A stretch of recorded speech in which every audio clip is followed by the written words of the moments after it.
અંકલેશ્વર નગરપાલિકાના પ્રમુખ તરીકે મીનાબેન પટેલ તથા ઉપપ્રમુખ તરીકે કલ્પેશ તેલવાલા નિમણૂક કરવામાં આવતા પ્રમુખ ઉપપ્રમુખના નામો અંગે થઈ રહેલી તમામ અટકળો પર પૂર્ણવિરામ મુકાયું છે।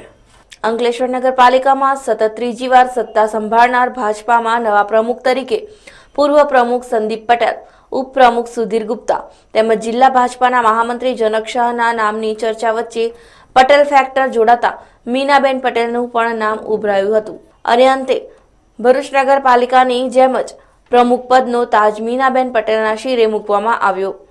તો આ જ રીતે ઉપપ્રમુખ તરીકે કલ્પેશ તેલવાલાની વરણી કરાઈ હતી।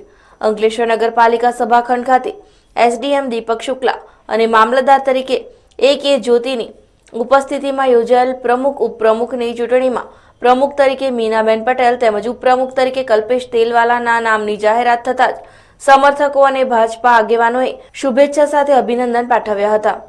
બહુમતીથી પટેલ મીનાબેન નગીનભાઈને પ્રમુખ તરીકે ચૂંટાયેલા જાહેર કરવામાં આવ્યા છે અને ઉપપ્રમુખ તરીકે શ્રી કલ્પેશભાઈ તેલવાલા એટલે કે મોદી કલ્પેશ કુમાર મનરલાલ ઉપપ્રમુખ તરીકે બહુમતીથી ચૂંટાયેલા જાહેર કરવામાં આવ્યા છે। ખૂબ સારી રીતે આ પ્રમુખ ઉપપ્રમુખની ચૂંટણીની કાર્યવાહી સંપન્ન થઈ છે।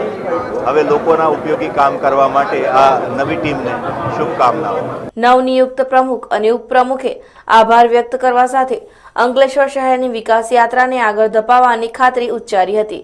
અંકલેશ્વર નગરપાલિકાના પ્રમુખ તરીકે મને મારી પાર્ટી ભારતીય જનતા પાર્ટીએ જે મને પ્રમુખ પદ આપ્યું છે એને હું નિષ્ઠાથી નિભાવી અને સારો વહીવટ બતાવીશ। બીજી બાજુ વિરોધ પક્ષના રફીક ઝઘડિયાવાલાએ સામાન્ય સીટ પર મહિલા ઉમેદવારને પ્રમુખ બનાવવા પાછળ ભાજપાની આંતરિક ખેંચતાણ હોવાનો આક્ષેપ કર્યો હતો।